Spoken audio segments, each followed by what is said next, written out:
lines over here.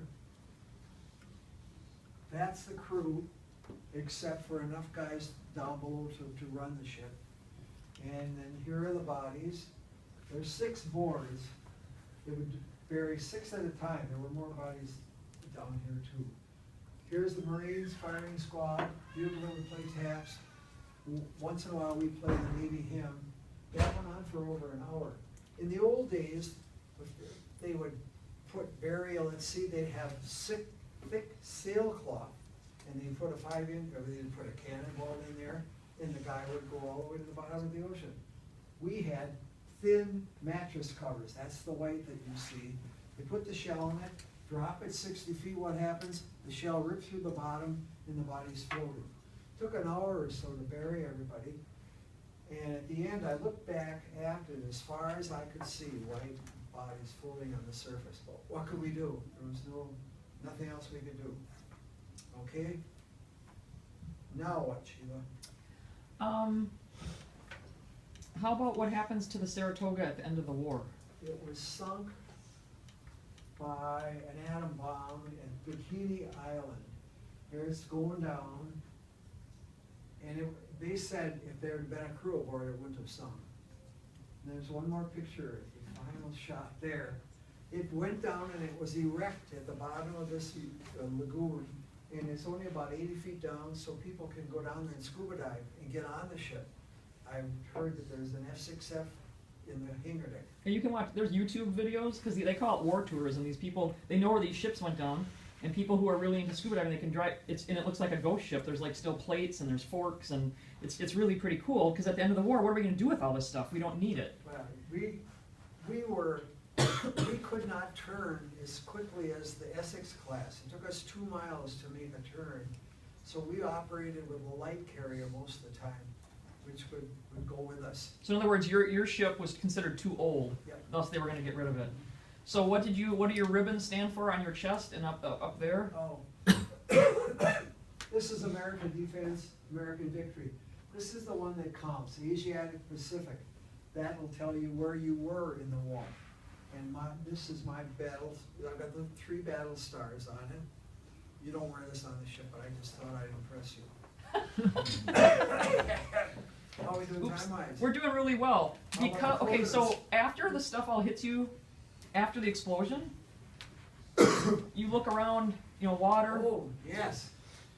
There were about 12 guys floating by, waving the arms and yelling. And I thought, boy, those lucky guys, because I figured the next attack I'd get it. Well, there was not a next attack, and nobody stops in the battle and pick up anybody.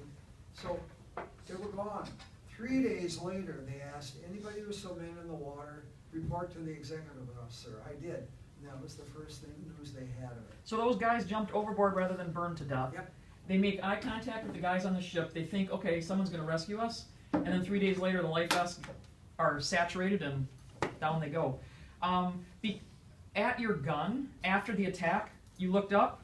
After the water stopped running, there was nobody left on the gun except the gunner's mate, who always stayed up on top and helped us to undo jams, and me.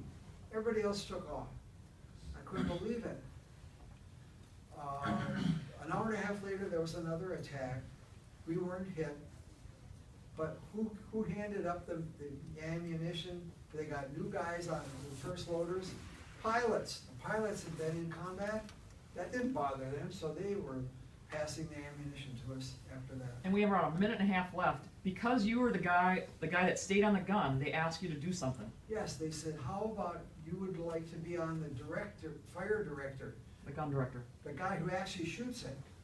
And so you look at you're standing next to it on a tripod, and you look in this little box, and it's a early computer, figures out the wave motion, the speed of the plane. So I was on that, and after the ship got fixed, we were in Puget Sound. We had firing runs, plane pulling a cable with a sleeve beside, and I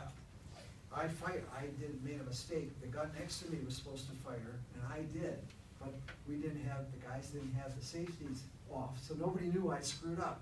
Now it's my turn. Here comes the plane.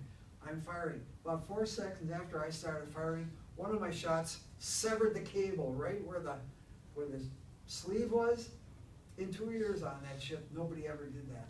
The guys were upset because the guy Four Eyes was on the gun. The guys on the gun said, complaining to the gunnery officer, and he says, forget it.